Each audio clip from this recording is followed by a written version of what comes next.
Hey guys, welcome back to Dylan's Little Hobbies, and of course I am Dylan. And you know what? Ever since Rogue One came out, I had tons of ideas for movies, books, TV shows that they could do. Eventually, I decided to take my ideas and make a story of my own and write it down and type it up and stuff like that. And that is what this is. This is a fan-made story made by me. I will narrate it. However, I am not a very good speaker. I am not a very good narrator. I am not an official writer or anything like that. This is just fan made. Of course, feel free to mute my terrible voice and read it, watch it for yourselves. I did make it. I am proud of it. It's a fan made story made by me, and I hope you guys do enjoy that. With that said, I can't put music in these videos because it's copyrights. However, feel free to mute me and turn on some Star Wars music and enjoy my fan-made story. Star Wars The Rise, Chapter 6. A Sith's Tale. The wind blows a darkly howl. Lightning crackles in the air, with the clouds swaying forth, creating an unusual storm. The wind blows through Cavan's hair. He straightens up. In the slightest, calmest, bone-chilling voice, Cavan simply says, "Let him go." His voice seems different, deeper, yet bone-chilling. The boss gets up and makes a gesture to his men. They get ready to hurt Jarv, when in a flash, they are right beside the guy holding Jarv. He stands. Jarv looks over and can't see his friend's eyes. Cavan, or whatever this thing that is Cavan, grabs onto the man holding Jarv. He tightens his grip around the pirate's fist, only to break it. You can hear his hand snap like a twig. Another goes for his blaster and shoots. Cavan raises his hand, and the blast freezes in midair. The rest of the crew fires. Cavan slashes through the blast, one by one. As his feet touch the ground, the land shakes. He then stops a few bolts and tosses them back to stop the others. He thrusts his blade forward. He then grips an invisible force. As he raises his arms, a herd of rocks and boulders fly off the ground and is flung towards the pirates. Cavan jumps back and tossed his hand toward them. A screw of lightning flies out, sending the pirates back even further. They scream in agony at his power. Cavan stops and gestures to his blade to come, and it flies back into his hand. A cliff was created from the battle. The boss pirate is about to fall off when Cavan, in another flash, grips onto his shirt. Out of instant, the pirate tries to shoot him again. Cavan slashes his hand off and with the blaster. Ah, no! No, please, don't kill me! The boss cowers in fear of true power. You? Why would I kill you? Cavan says in a frighteningly calm voice. You're nothing, not worth it. Look around. Your men are defeated, but not dead. Not a single one. There's no point to kill a bunch of stupid, pathetic thugs such as yourselves. The boss looks around and sees that he's right. You've spared all of us. Cavan then pulls him away from the ledge. Thank you. Who are you? Cavan interrupts. Do not thank me.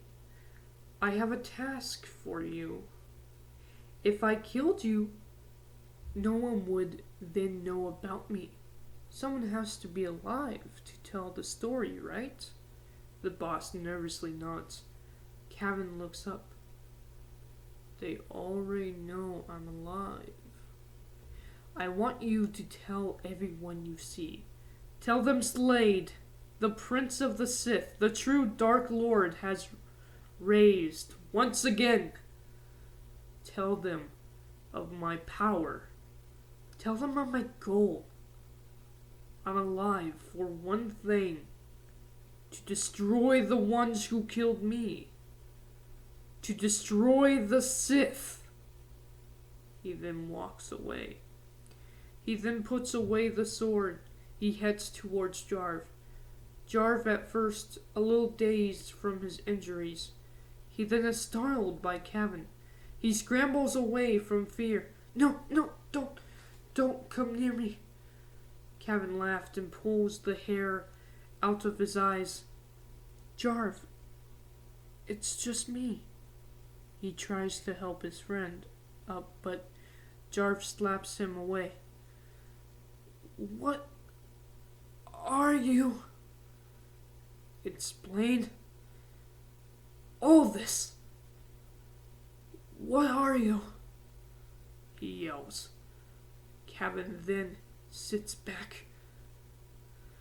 Yeah, I guess I should tell you, of all people, my best friend. To explain, I must tell about the Sith. They're nothing but savages. Barbaric doesn't even begin to explain their nature. They're worse than pirates. As soon as they learned how to fly into space, they went to planet after planet, system after system. They pillaged and plundered, believing they're the true superior race. They find a planet, go to it, mark it as their own. If there are any natives, they have no problem taking them down. What they do the most, though, is enslave the innocent. On one small world, what should have been a home world, it was a small planet with very low technology advantages. Blue skies, a few big trees, animals unrecognizable, a few small villages with huts and very few stone towers. The best weapon they had was the spear and a few swords. At least, that's what my mother told me. A peaceful planet until they came. With technology advanced, the people could only dream of. They wiped out the army instantly. They enslaved the rest, elderly, women, and children. One woman gave birth on a enslaved ship heading back to the Sith's homeworld. She named the child after her husband, a warrior that died trying to protect his home from the invaders. Of course, I don't know my mother's name. I just know I was named from my father. Saying the name was the only thing that made her happy. I grew up a slave on Malachor, one of the homeworlds of the Sith. There is a law among the Sith. The strong rule the weak. You wanted not to be a slave? Just kill the Sith above you. You wanted to be a Sith? Just bow to it.